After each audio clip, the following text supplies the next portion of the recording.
vysokom hrade nad stenou kamennou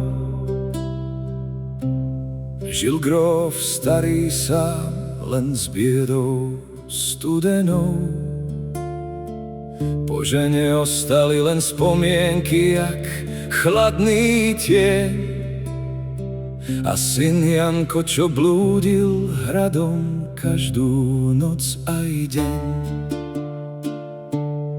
V kuchyni usmiala sa Žofka pri ohni, v rukách vôňa chleba, v očiach tiché dni. Mladý pán stretol ju tam, kde poddaní spia. Od tej chvíle v srdci nosil Len ju a nič viac. Ach, Janko mladý, ach, Žofka krásna, láska zakázaná ich srdciami otriasla. Ach, Janko mladý, ach, Žofka bledá, na starom hrade šťastie už nebýva. Ach, len vietor vie, čo múry skryli, Čo stajne v tichu dávnom zabudli, kde lásku raz zlomí panský hnev. tam zhasne oheň. Deň aj spev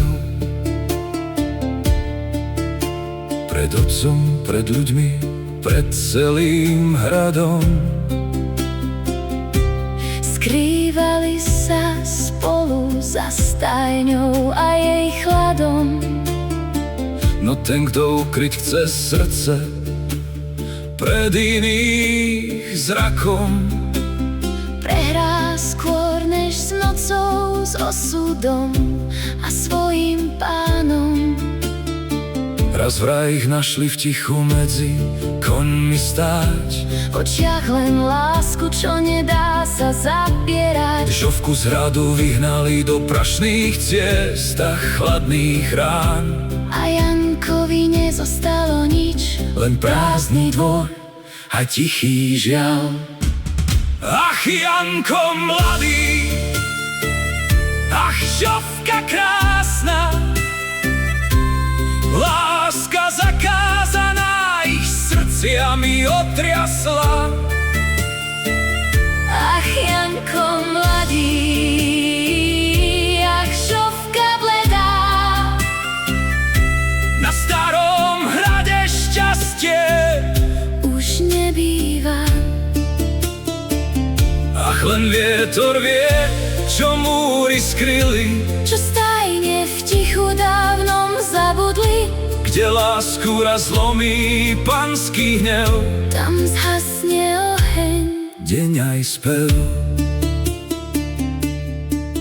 Janko ďalej neuniesol to ticho bez mena. A tak na tráme ostala jeho modlitba posledná.